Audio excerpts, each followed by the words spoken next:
What's up, everybody? Let's see. A little grainy here tonight. I don't know if I can help that or not. Please hold.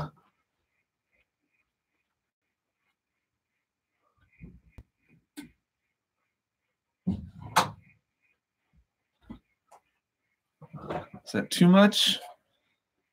Well, it's stale lighting, but it's fine. Ralph, what's up? Can you hear me right now? It's Tuesday. Give me a thumbs up. Great. Awesome. Well, for this live stream, I ran out of actual beer, but my wife likes these not your father's root beer. Hashtag not sponsored. But so I'm working on that tonight. How's everybody doing? How's your Tuesday? Sorry for a late one, or maybe not. Maybe this is good. Let me know in the comments if this is actually a good time for you guys to do live stream. Give me something in the comments to let me know you're here. Today we're talking about how to penetrate a saturated market or an oversaturated market, and whether or not the music industry is actually oversaturated. And sort of, I just want to touch on a few things. Jordan, what's up? I just want to touch on a few things regarding the industry and oversaturation and just how I feel about that. I'd love to know in the comments if you feel like the industry is oversaturated. And if so, I want to know why. Like, let me know why you feel like there's too much music. Why do you feel like does it intimidate you? How do you feel about it? That's what I kind of want to know. So let me know your thoughts. What is up, everybody? Super stoked to be here. So there's a bunch of different stuff. There's a couple things that get me. And the reason I'm bringing this up as a topic tonight is because, the negative comments that I get the most on my channel are people talking about how people are never going to make it because the market is so oversaturated. And I personally think that, yes, the market is oversaturated, but I don't think about it too much, and here's why. I think when it comes down to it, oversaturation to me is, how much actual good music, how many people do we have that are executing not only music, but their business at a high level? And so by the end of this live stream, what I want to hit on is not only, my full sort of spectrum of definition of saturation in the market, but also how we can overcome the saturation that exists. And I do have a mindset shift that I think could really help you guys to find that place that will allow you to push through. And this is something that's really helped me. And it's something that I turn to almost daily, honestly, as I still am looking for new clients. I'm looking for new collaborators. Am growing this channel and building a new business out of this.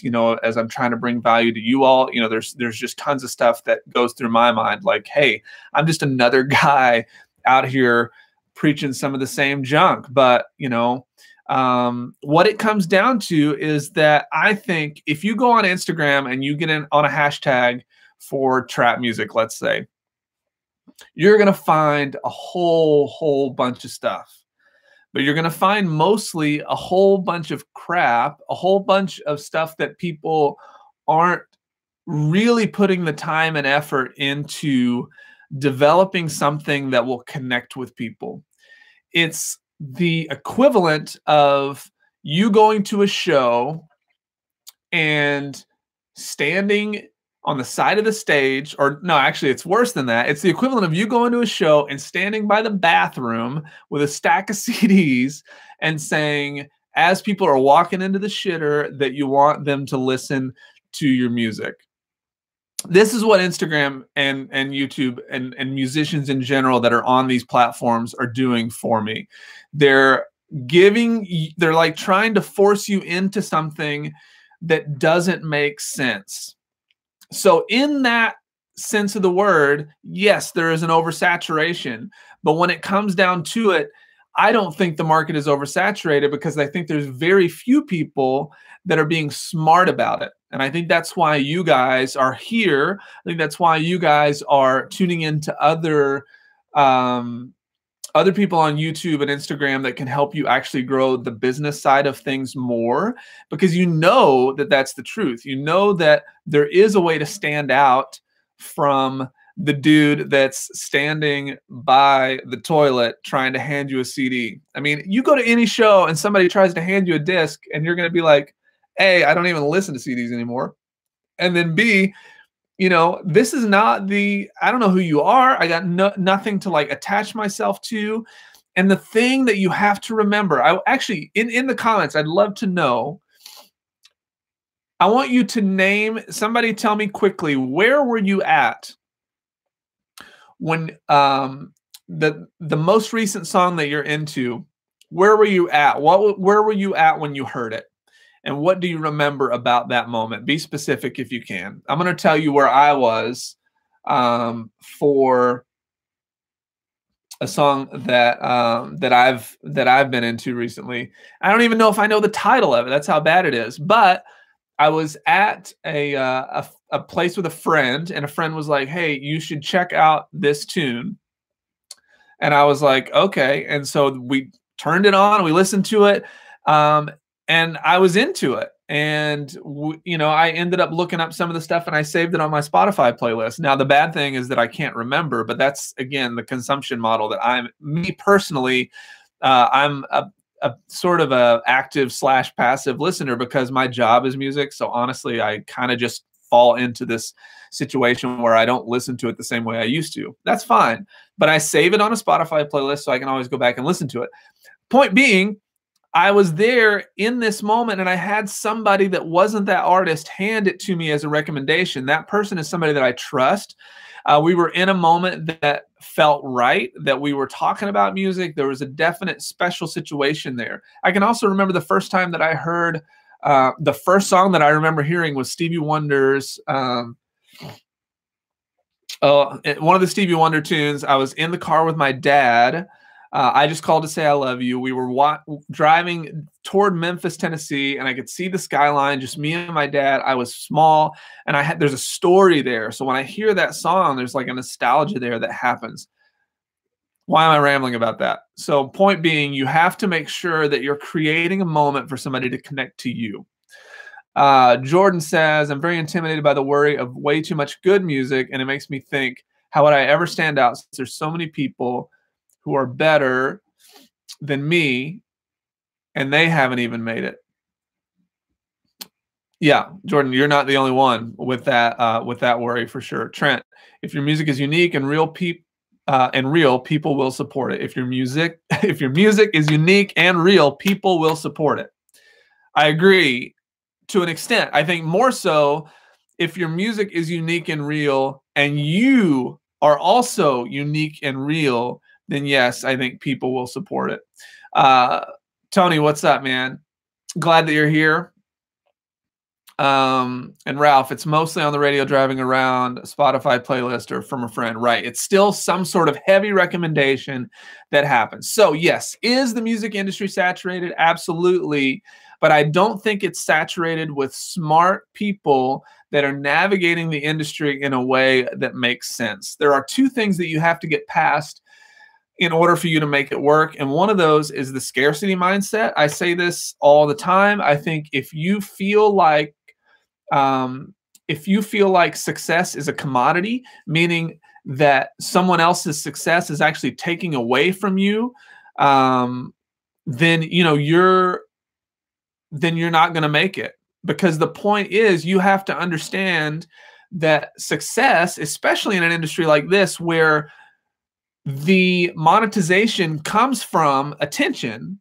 So when your monetization comes from attention, that just means that you have the attention of people.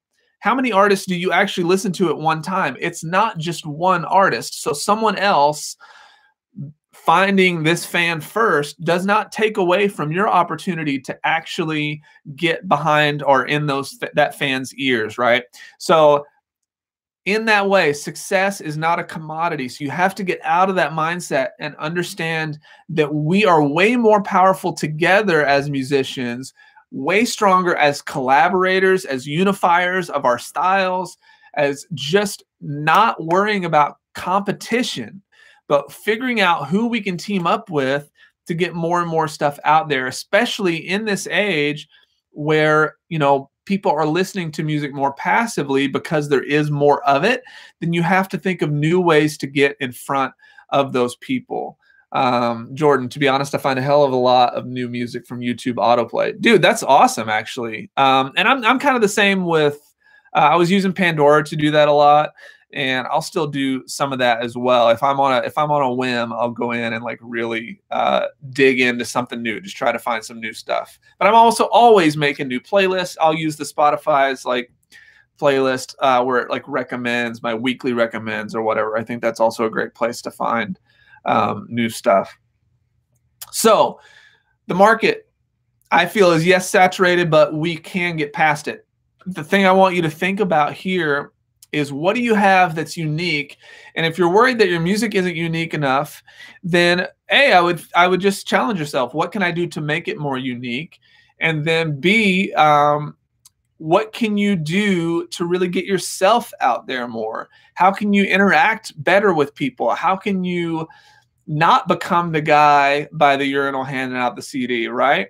So my suggestion, a lot of times, if you're just using social media and the likes to promote your stuff, is to just be more and more a part of the community and the conversations that are being had online. One thing that I was doing early on when I was trying to figure out if I wanted to do YouTube or Instagram is I would literally go on to people that I thought their music and content was similar to mine, and I would just go into their followers on Instagram. I would tap on each one, find out what that person was like, what they were into, and then I would just start commenting on content that resonated with me. Never talked about, when I say commented, I never once brought up what I did. Okay, never once brought up what I did. I just said, hey, I love that you did this. I think this is cool. I gave it a like, talked about why I thought it was cool, and then from that, I started to get followers almost immediately. And it actually works because you're figuring out a way to engage in a conversation. And if you can engage in community and conversation, then you're going to get a lot further toward new music fans or collaborators and the like. And this is honestly what I'm trying to really cultivate in our private Facebook group. So those of you that are in that, and give me a yeah if you're in the private Facebook group already here. And if you're not, I'm going to go ahead and give you the link because I think there's some cool stuff that's happening over there. You know, we're just getting the dialogue going, but we're starting to share more. There's starting to be more opportunities for people to post their music and for people to get feedback from one another. And I just freaking love it. And I love interacting with you guys on a more one-on-one basis. It's way cooler. So yeah, Ralph's in there. Let's see. Here's the private Facebook group. Ralph, we also have more outlets that we didn't have years ago. Absolutely. And that kind of brings me to my next point. Jordan, welcome to the channel, man. I'm really glad that you're here.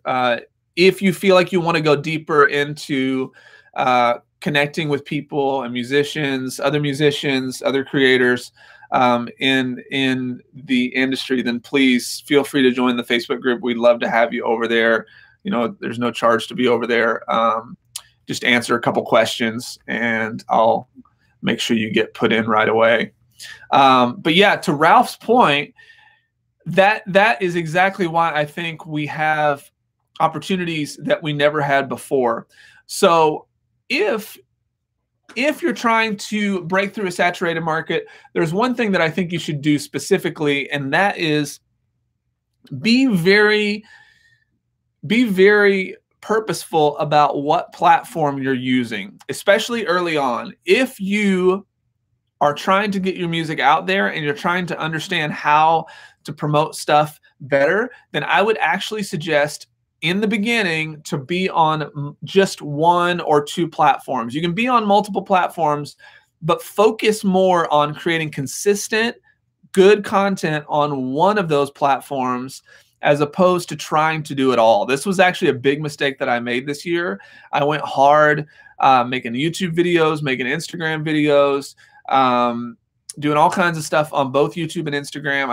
I started a podcast. I did all this other stuff and then ended up shooting myself in the foot because I wasn't able to really focus in on who I was trying to reach and really make an impact. And honestly, it hurt me. I think I didn't grow as much as I wanted to, I think because of that. And the moment that I started to really devote my time to YouTube specifically, and I'm not saying that you should do YouTube, but when I decided to go full in on YouTube, that's when I saw things change and my subscriber base started to grow. I started to be able to interact with you guys more diligently, be more serious in the conversations that I was having.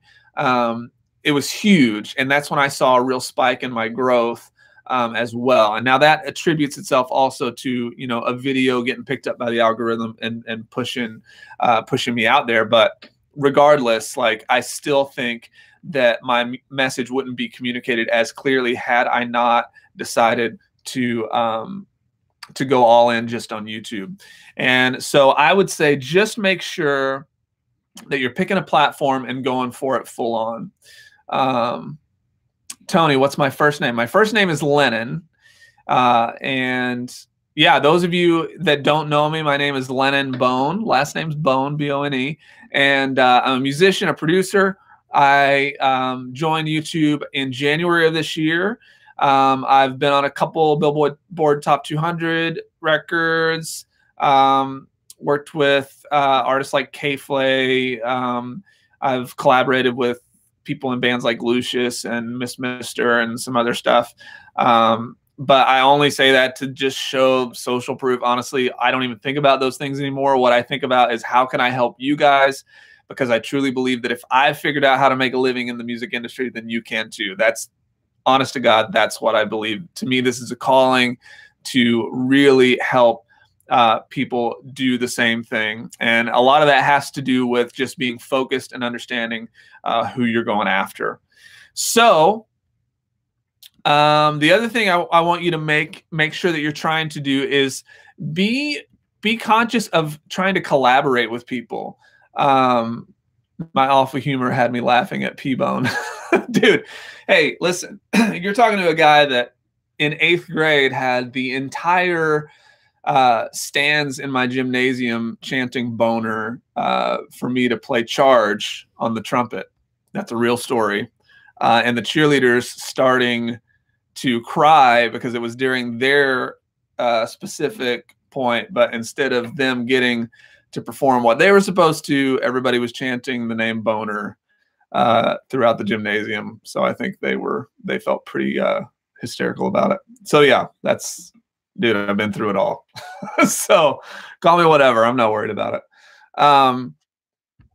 So yes, make sure that you're really, really conscious about the platform that you're going after, and also make sure that you're not afraid to collaborate with other artists and you don't have to do that musically either. You can really use artists as opportunities to interview, which I think is super cool. How can you really team up with your artist friends and like really start to make a difference in each other's fan base?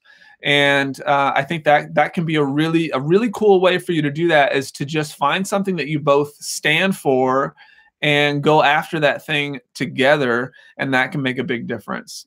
Now, as we're getting into this, and we got some people here, please leave questions if you have them in the comments below. Shape of the Sun, I went all in on Facebook and it's working. Absolutely. I love that so much. It's so true. It's so true. It's so true. And here's the other thing. What I'm getting to here, and leave your questions in the comments here if you have any regarding this subject or any other. It doesn't matter. I'm going to hit a few of these before I jump off tonight. as I do every Tuesday. But the main thing that I want you to remember is that if you haven't, you should remind yourself that you only need 1,000 true fans. And you may have heard this before. The idea here being, if you have 1,000 people that are willing to spend $50 to $100 on you, that's $50,000 to $100,000 a year that you can make as an artist. Rad, what's up, man? Thanks so much for being here. Appreciate that. So if you can come up with 1,000 true fans that are willing to pay that money, and even be rotating those fans as they come, you do have a real opportunity to make a true living. And your reach is further than you could ever imagine now with the internet. When you think about the fact that at any given point, I mean, it blows my mind that I have a video that has over 32,000 views on it. That's the equivalent of like a stadium. That is insane. When you think about the fact that you can put content out there that, if you were a door-to-door salesman, you'd have to be going out knocking on people's doors, talking to them about, you know, whatever you're trying to sell, aka your music, your brand. But you can create content that literally while you sleep impacts people. That is nuts. That is absolutely nuts to me. And if you guys, yeah, Rad, thanks so much, man. Yeah, if you guys are digging this and you're finding this helpful, please hit the like button. That definitely helps me as well. Give me a thumbs up. I do appreciate that. So 1,000 true fans is not nearly as hard as trying to be the next Taylor Swift.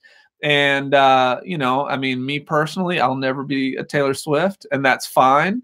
But I never wanted to be famous. I just wanted to be the kind of person that's able to make a living and support my family doing the thing I love to do. And a lot of that had to do with then learning how to diversify my income streams and learn, okay, well, I'm a good player, I'm a good producer, I'm a good mix engineer. These are my biggest strong suits. How can I be using those all the time to make money, so that in one season, when one is a little less busy, the other can pick up the slack? And it's truly helped me. So I think in a lot of ways, a lot of you guys just need to understand that selling your music, yo, Shauna, what's up? Techno Dad's back in the house. He's out teaching some music, but not anymore. And Techno Dad, why don't you hit him up on this too? Like, I'm talking here about the idea of diversifying our revenue streams in music, and overcoming a saturated market has a lot to do with, you know, just being able to be the guy that people call for multiple things, and or the girl, you know, sorry, not trying to pull any punches here, but I think that you just have to make sure that you understand what your real strong suits are, aside from just your record, aside from just your single. What can you put yourself out there for within your industry? Can you help? Can you do live mixes at a venue?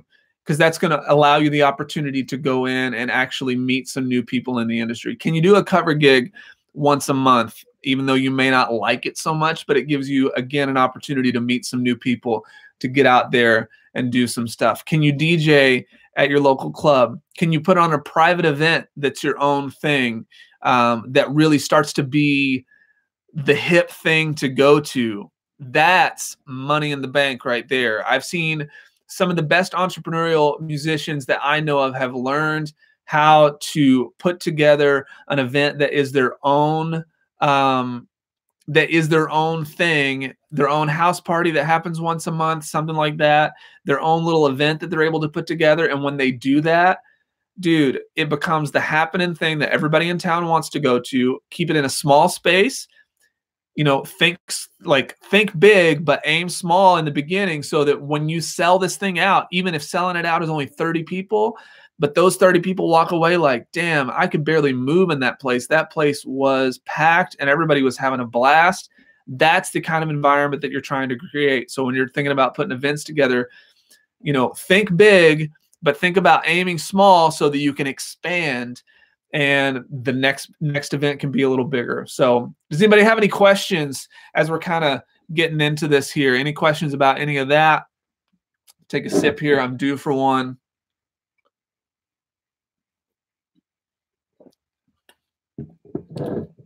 Been making most of my money and subscribers recently from busking. Jordan, that's amazing, dude. And I'm curious, how often are you busking, Jordan? Let's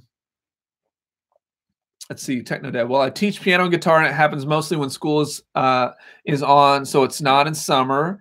Yeah, teaching is a big thing.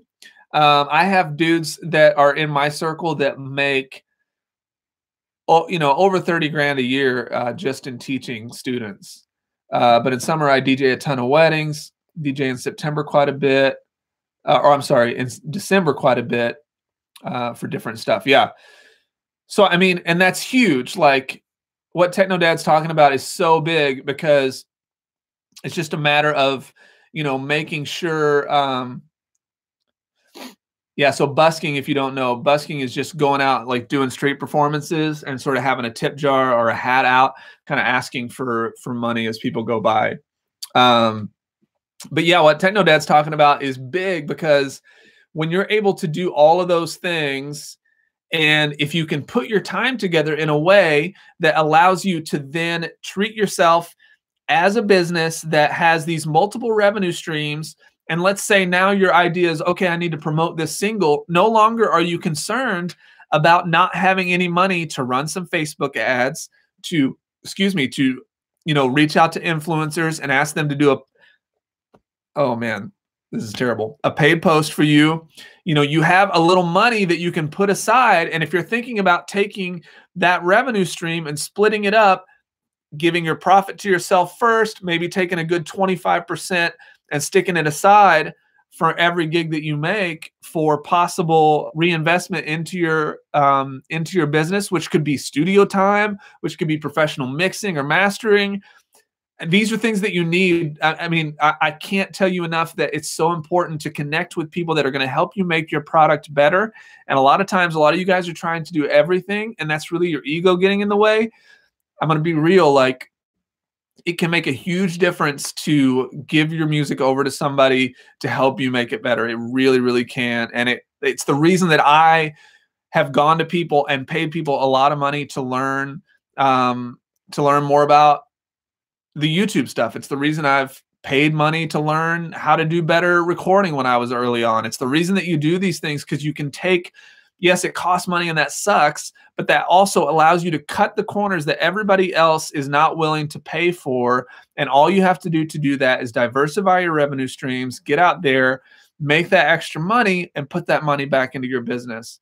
I swear it works.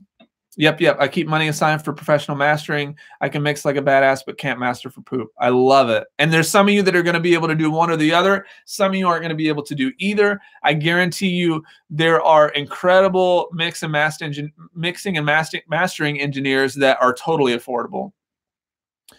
Little kid, what's up? So glad that you're here. Plenty of dudes trying to rhyme. Yes. Plenty of dudes trying to do everything. Absolutely. I mean, you can't. There's plenty of people out here trying to call themselves producers, and plenty of people don't even really know what a producer is, to be honest, if I could be completely frank about the whole situation. But that's kind of my own perspective. So, any other questions? Anything else we got? My mastering guy charges $60 per track. Not bad. And he masters for a lot of professional house music artists.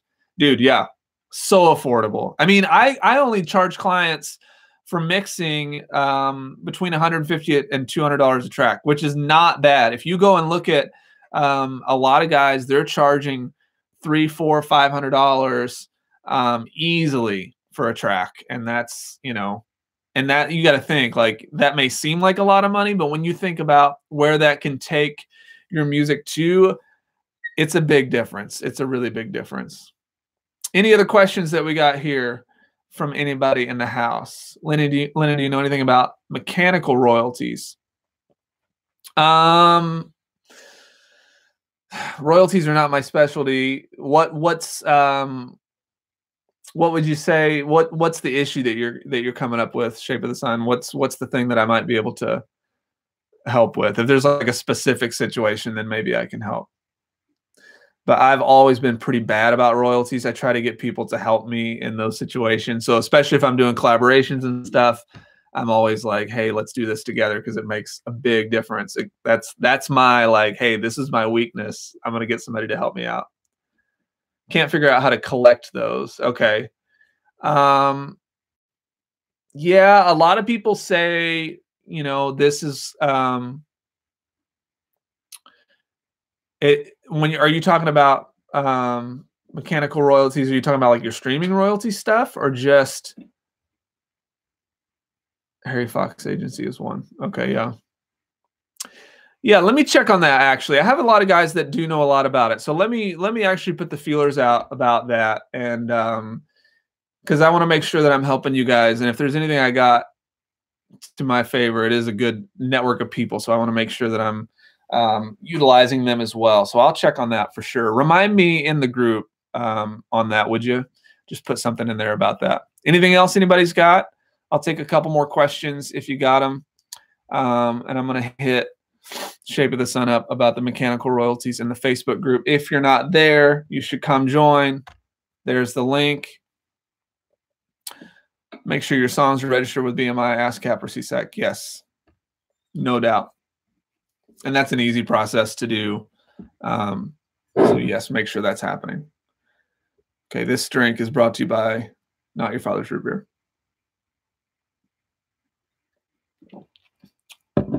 Yeah, and Sound Exchange, I think, is primarily for streaming royalty stuff. Okay. Yeah, I use BMI for all my stuff. So, and it seems to be working well for me personally. Okay, well, if nobody's got any more questions, then I'm going to roll out of here. I appreciate you guys being a part of the live stream. I hope you guys got something from this. Please come hit us up in the live or in the private Facebook group. I'm doing these live streams every Tuesday. I'm not going to keep these replays up for very long. I don't know. I kind of like that those that are here are able to get something from it. I'm actually thinking about turning this into more of a podcast as well. Thanks so much. I appreciate that. Sincerely, Iris. Appreciate that so much. Little kid, thank you. Rad, thank you so much. I'm so pumped that you guys are here. You have no idea. It makes like every Tuesday we get a few more people in here. Every Tuesday we get a few more people on the house. So I appreciate that. Shape of the Sun, my pleasure. I'm so glad you're here. Jordan, so glad you're here. Excited to dig deeper on the group with you. So yeah, every Tuesday I'm trying to do this. I'm trying to do it in the evening, and then I'll be trying to make this more of a podcast situation and maybe making the replays available to people in the private group. Let me know if you need anything, if there are things video-wise that you'd like to see, anything that you'd like me to expand on in my content, and I will make that happen. Sending love to everybody tonight. Enjoy the rest of your Tuesday and the rest of your week. Get out there, and tomorrow go do something that's going to expand your business. Go do something that's going to get your music out there. Reach out to 5 new people on your socials and make something happen. So I'll talk to you guys soon. Sending you guys tons of love.